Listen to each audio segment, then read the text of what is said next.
and let this story carry you to a quiet room in a country house in England, where a woman, writing in secret, changed literature forever. Now, imagine a small sitting room. The walls are painted a pale cream. There is a fireplace, 2 armchairs, and a window that looks out onto green fields and hedgerows. The year is around 1810. A woman sits at a tiny wooden table near the window. She is in her mid-30s. She has brown curly hair pinned up simply. She wears a plain white dress. She is not beautiful in the way that paintings show beautiful women, but her eyes are sharp and bright, the eyes of someone who notices everything. She is writing. Her pen moves quickly across a small sheet of paper. She writes in a neat, tiny hand, small letters, close together, to save paper, because paper is expensive. On the page, 2 characters are arguing. A proud man is telling a woman he loves her. The woman is refusing him. She is angry. She is magnificent. Then a sound. A creak from the door. Someone is coming. The woman does not panic. She calmly picks up a large piece of blotting paper and places it over her writing. By the time the door opens, she is sitting still, looking as if she has been doing nothing at all. A servant walks through the room. The woman smiles politely. The servant leaves. The woman lifts the blotting paper and begins writing again. She has asked her family not to fix that creaky door. She needs the warning. Her name was Jane Austen. She was writing in secret, and the book under that blotting paper would become one of the most famous novels ever written. It was called Pride and Prejudice. Stay with me, because this is a story about a woman who never married, never became famous in her lifetime, and never put her real name on a single book she published, and yet she wrote love stories that the whole world still reads 200 years later. Jane Austen was born on the 16th of December, 1775, in a small village called Steventon, in the county of Hampshire, in the south of England. It was the kind of place where nothing seemed to happen. Green fields, stone churches, country lanes with tall hedges, families who had lived in the same houses for generations. Her father, George Austen, was the local clergyman, the man who led the church services on Sundays. He was a gentle, intelligent man who loved books. Her mother, Cassandra, came from a slightly higher social class and had a sharp sense of humor. Jane was the 7th of 8 children, 6 boys and 2 girls. The house was full. It was noisy. There was never enough money. But there were books.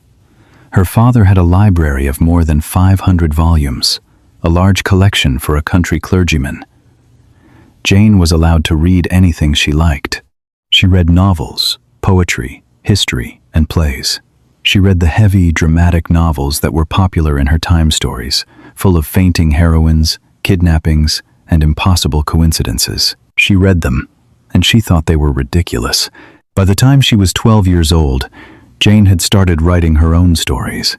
Not serious, careful stories. Wild, funny, mocking stories. She wrote parodies of the novels she had read, exaggerated versions that made fun of every convention. She wrote tiny plays and short novels and gave them to her family as gifts. Her family read them aloud in the evenings and laughed until they cried. At 12, most children are learning how the world works. Jane Austen was already laughing at it. Her closest companion was her older sister, also named Cassandra. The two were inseparable. They shared a bedroom for most of their lives. They wrote each other letters whenever they were apart, long, detailed, witty letters about the people around them, the dances they attended, the ridiculous things their neighbors said. Cassandra was the only person who knew everything about Jane.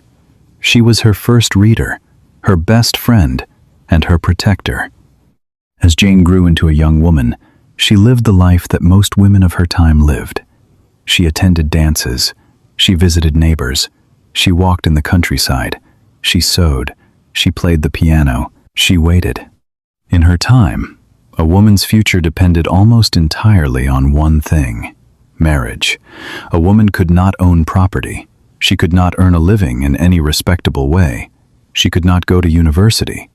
If she did not marry, she would depend on her father or her brothers for a roof over her head and food on her table.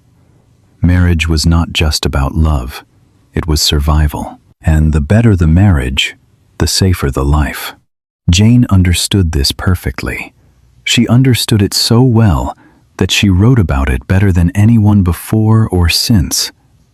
In December of 1795, Jane met a young man at a dance. His name was Tom Lefroy. He was Irish, studying law in London and visiting relatives in the neighborhood for the Christmas season. He was young, clever, and charming. He had read the same books Jane had read. He could match her wit, joke for joke. Jane was 20 years old and full of energy. They danced together that evening, and they kept dancing. Over the next few weeks, they met again and again at parties and gatherings across the neighborhood. People began to talk. They noticed how often the two were together, how close they stood, how easily they laughed. Jane wrote to Cassandra about him. She described his white coat. She joked about how much they had danced together. Almost too much, she wrote, as if trying to make it sound smaller than it was. Her words were playful, but underneath the playfulness, something real was happening. Jane was falling in love, and Tom, it seems, was falling too. But there was a problem. The same problem that fills every Jane Austen novel: money. Tom Lefroy had no money of his own. His career depended on a wealthy great-uncle who was paying for his education. If Tom married a poor clergyman's daughter, a girl with no fortune, his great-uncle would cut him off, and his career would be over. Jane had no money either. She had nothing to offer except her mind. Tom's family saw the danger. They sent him away. He returned to Ireland. He and Jane never saw each other again. Many years later, when Tom Lefroy was a very old man, the Lord Chief Justice of Ireland, wealthy and powerful, he admitted to a nephew that he had once been in love with Jane Austen. But he called it a boy's love. Just a boy's love, as if a few weeks of dancing meant nothing. But for Jane, I think it meant everything. She never married. She received at least one proposal from a wealthy man named Harris Bigwither, a family friend. She said yes one evening. She lay awake all night. And the next morning, she changed her mind and said no. She chose poverty over a loveless marriage. She chose herself. And she did something extraordinary with that choice. She took everything she had, felt the excitement of the dance, the pain of the separation, the impossible gap between love and money, and she poured it into her writing. The tension between what the heart wants and what the world allows runs through every novel she ever wrote. She had lived it. She knew exactly how it felt. Jane wrote her first novel in her early 20s. She called it Eleanor and Marianne. She revised it. She changed it. Years later, it would be published under a new title, Sense and Sensibility. She wrote another novel called First Impressions. That became Pride and Prejudice. But getting published was not easy. Her father tried to sell First Impressions to a publisher in London in 1797. The publisher rejected it without even reading it. Think about that. The most popular novel in the English language was rejected without being opened. Jane did not give up. She kept writing. She kept revising. And in 1811, when she was 35 years old, Sense and Sensibility was finally published. The author's name on the cover was not Jane Austen. It said simply, "By a Lady." By a Lady. 3 words that meant, a woman wrote this, but you do not need to know her name. In 1811, a woman who published novels risked being seen as improper, as unladylike, as someone who had stepped outside her place. Jane chose to be invisible. She let the words speak for themselves. The book was a quiet success. Critics praised it. Readers enjoyed it. Jane earned about £140, a modest sum, but her own money. For the first time in her life, she had earned something that belonged to her. In 1813, Pride and Prejudice was published. It was an immediate success. People loved it. One reviewer called it far superior to almost all the publications of the kind which have lately come before us. Readers talked about Elizabeth Bennet and Mr. Darcy as if they were real people. The book sold out its first printing quickly. Even the Prince Regent, the future King George IV, kept a set of her novels in each of his houses. But still, no one outside her family knew who the lady was. Jane attended a dinner party once where a guest praised Pride and Prejudice at length, having no idea that the author was sitting across the table, smiling quietly, saying nothing. Can you imagine? Sitting in silence while someone praises your greatest work to your face, and you cannot say a word.